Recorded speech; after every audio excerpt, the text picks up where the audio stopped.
اسلام آباد کی district and session عدالت میں سابق وزیر اعلیٰ علی امین گنڈاپور کے خلاف شراب اور اسلحہ برآمدگی کیس کی سماعت۔ عدالت نے عدم حاضری پر علی امین کے وارنٹ گرفتاری جاری کر دی ہے۔ علی امین گنڈاپور کے خلاف اشتہاری کی کارروائی کا آغاز بھی کر دیا گیا ہے، تو علی امین کے خلاف کیس کے اندر سماعت 5 دسمبر کو ہوگی۔ علی امین گنڈاپور کے خلاف اشتہاری کی کارروائی کا بھی آغاز کر دیا گیا ہے۔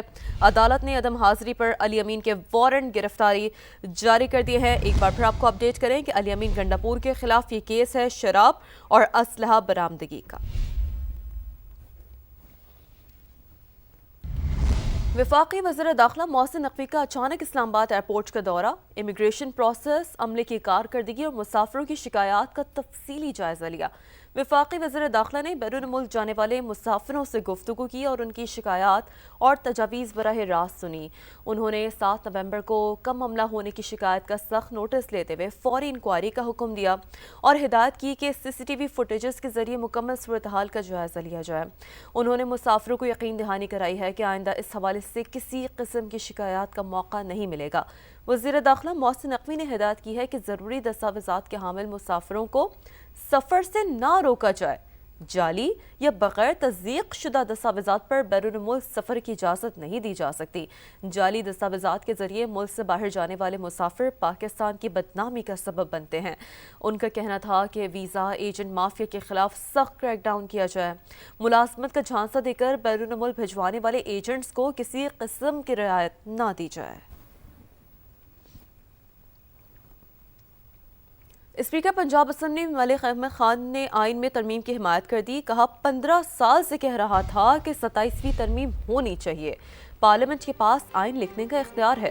جوڈیشل کمپلیکس کے باہر میڈیا سے گفتگو میں ان کا کہنا تھا کہ آج ایک ذہنی کوفت سے عدالت آیا ہوں۔ 7 سال سے یہ کیس چل رہا ہے۔ اگر اس نظام کو ٹھیک کرنے کی بات ہو تو شور اٹھتا ہے۔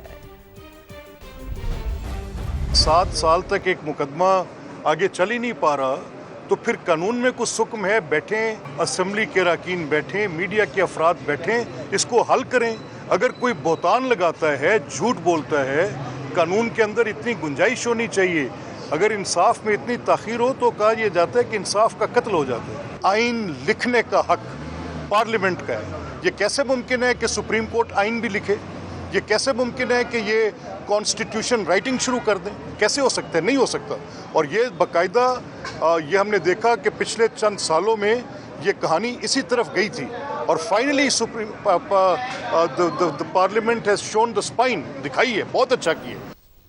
وفاقی وزیر مواصلات عبدالعلیم خان کی استنبول میں اہم ملاقاتیں۔ ترکی کی انفراسٹرکچر کمپنیوں اور ECO ٹرکستان میں سرمایہ کاری اور تعاون بڑھانے کی خواہش کا اظہار۔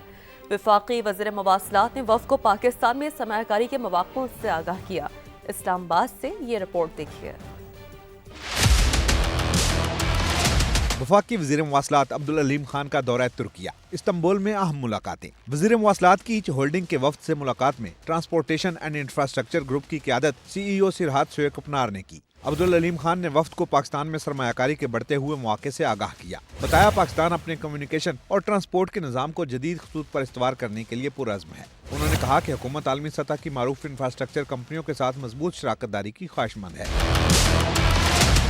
ایچ ہولڈنگ کے وفد نے پاکستان میں مختلف انفراسٹرکچر منصوبوں میں تعاون کے امکانات میں گہری دلچسپی کا اظہار کیا۔ ملاقات میں پاکستان اور ترکیہ کے درمیان دو طرفہ تعاون کے فروغ پر اطمینان کا اظہار کیا گیا۔ وزیر مواصلات نے قریبی روابط برقرار رکھنے کے عزم کا اعادہ کیا۔ عبدالعلیم خان نے استنبول میں ECO trade and development bank کے صدر ڈاکٹر محمد ہاشم بت شکن سے بھی ملاقات کی۔ ڈاکٹر ہاشم نے وزیر مواصلات کو بینک کے آپریشنز پر تفصیلی بریفنگ دی اور پاکستان میں نجی شعبے کے ساتھ تعاون کے فروغ میں دلچسپی ظاہر کی۔ وزیر مواصلات نے وفد کو پاکستان کی جانب سے بھرپور تعاون کی یقین دہانی کرائی۔ تحریک انصاف پاکستان کے ریاستی مفادات کے ساتھ کھیلے گی تو اس پر سخت اقدام کریں گے۔ وفاقی وزیر احسن اقبال نے واضح کر دیا۔ کہا اس وقت پاکستان کے تمام دشمن اور PTI کی سیاست ایک پیج پر ہے۔ امریکہ میں بھارت نواز اور اسرائیل نواز لابی کے کندھوں پر چڑھ کر پاکستان کے خلاف قرارداد منظور کروائی جاتی ہے۔ امریکہ میں جو بھارت نواز اور اسرائیل نواز لابیز ہیں ان کے ساتھ مل کر پاکستان کے خلاف ریزولوشنز لائی جاتی ہیں۔ PTI اگر پاکستان کے ریاستی مفادات سے کھیلے گی تو ہم اسے سختی کے ساتھ نپٹیں گے۔ خیبر پختونخوا کی حکومت اس وقت اپنی ذمہ داریاں ادا کرنے کی بجائے ایک سیاسی بیانیے کے پیچھے چھپنے کی کوشش کر رہی ہے. ہمارے سپہ سالار کے خلاف امریکہ میں مظاہروں کی کال دیتے ہیں، اور یہ کون سا شعور ہے کہ جو آپ کو یہ آمادہ کرے کہ آپ بانی پاکستان کی نشانی جنا ہاؤس کو جلا کے راکھ کرتے ہیں. میں سمجھتا ہوں کہ پی ٹی آئی اس وقت تمام حدیں ذمہ داری کے سیاست کی عبور کر چکی ہے. ہم یہ دیکھتے ہیں کہ بہت سے ایسے سیاسی مقاصد ہیں کہ جو پی ٹی آئی کی سیاست کے بھارت کے ساتھ ملتے ہیں. اگر I M F programme Pakistan کا ہوتا ہے تو اس کی تکلیف کسے ہوتی ہے؟ یا بھارت کو ہوتی ہے یا پی ٹی آئی کو ہوتی ہے. آگے بڑھتے ہیں، کچھ دیگر خبریں شامل کرتے ہیں. پنجاب کے اسپتالوں میں او پی ڈیز میں وقت سے پہلے کام بند. اسپتال او پی ڈیز کے مقررہ کردہ اوقات پر عمل درآمد نہیں کر رہے. محکمہ صحت پنجاب نے اسپتالوں کو مراسلہ بھجوا دیا. مقررہ اوقات پر عمل درآمد نہ ہونے کی صورت میں سخت کارروائی ہوگی. مزید بات کرتے ہیں نمائندہ سما دانیال عمر سے. جی دانیال، بتائیے گا یہ کیا معاملہ ہے؟ دیکھیں، پنجاب کے سرکاری اسپتالوں کے آؤٹ ڈور وارڈز میں مقررہ اوقات سے پہلے کام بند کرنے کا انکشاف ہوا ہے، اور اس ناکامی کا اعتراف محکمہ صحت پنجاب نے اپنے ہی اس مراسلے میں کر لیا ہے جو کہ لکھا گیا ہے تمام اسپتالوں کے سربراہان کو. اس مراسلے کے مطابق سرکاری اسپتالوں میں او پی ڈیز کے مقررہ اوقات صبح 8 بجے سے لے کر 3 بجے تک ہیں، مگر ان اسپتالوں کے اندر اس ٹائمنگ کو فالو ہی نہیں کیا جاتا. ساتھ ہی ساتھ جمعے کے روز بھی 8 بجے سے لے کر 1 بجے تک ان اسپتالوں کے اندر کام جاری رکھنا ہوتا ہے، مگر محکمہ صحت پنجاب کے ذرائع کے مطابق ان اسپتالوں کے اندر مقررہ اوقات سے تقریباً 2 گھنٹے پہلے ہی جو طبی عملہ ہے وہ کام بند کر دیتا ہے، ٹریٹمنٹ بند کر دیا جاتا ہے، جبکہ ٹائمنگز جو ہے وہ اس سے زیادہ ہیں. محکمہ صحت پنجاب نے ان اسپتالوں کو یہ بھی کہا ہے کہ جو اسپتال ان مقررہ اوقات کو فالو نہیں کریں گے ان کے خلاف سخت کارروائی کی جائے گی. جی اپڈیٹ سے شکریہ آپ کا. لیے چلتے ہم کو کراچی، جہاں وزیر محنت سندھ سید غنی اور سینیٹر وقار مہدی پریس کانفرنس کر رہے ہیں. وہ اپنی ریلیاں لے کر آئیں گی، اور ان ریلیوں میں ہماری تمام جو ذیلی تنظیمیں ہیں، جو جس علاقے میں رہتا ہے کسی بھی ذیلی تنظیم کا وہ عہدیدار ہو، کارکن ہو، وہ اسی ریلی کے ساتھ یہاں پر آئے گا. خواتین کی ریلیاں بھی اسی طرح آئیں گی، اور 47 ریلیاں کل انشاءاللہ تعالی اس جلسہ گاہ میں شریک ہوں گی اور یہاں پہنچیں گے. کل ہم نے کچھ وزٹس بھی کیے. وقار مہدی صاحب نے، رف ناگوری صاحب تو مستقل کر رہے ہیں، اور ہمارے جو ڈسٹرکٹس ہیں انہوں نے اپنے اجلاس کیے. پھر اس کے بعد جو ہمارے سٹی ایریا کی تنظیمیں ہیں انہوں نے اپنے اجلاس کیے.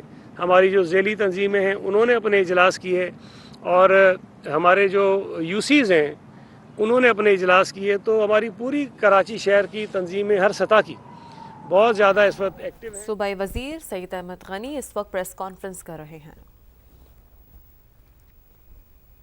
آگے بڑھتے ہیں، ہم بتاتے ہیں سندھ ہائی کورٹ میں بزنس مین کو بلا وجہ گرفتار کرنے اور رشوت طلب کرنے کے معاملے پر عدالت کا شدید برہمی کا اظہار. ایس آئی یو افسران اور اہلکاروں کے خلاف انکوائری کا حکم جاری کر دیا ہے. تو اس حوالے سے اپڈیٹس یہ ہیں. خبر کی ڈیٹیلز کچھ یوں ہیں کہ سندھ ہائی کورٹ میں بزنس مین کو بلا وجہ گرفتار کرنے اور رشوت طلب کرنے کا یہ معاملہ ہے. بات کریں گے، لیاقت علی رانا ہمیں جوائن کر چکے ہیں. جی لیاقت علی رانا، بتائیے گا کیا ڈیٹیلز اس حوالے سے آپ کے پاس؟ دیکھیں، یہ اورنگی ٹاؤن سے گزشتہ ماہ سید مشتاق حسین جو کہ جمشید روڈ کے بزنس مین ہیں ان کو پولیس نے حراست میں لے کر بعد میں 20 لاکھ روپے رشوت لے کر چھوڑ دیا تھا.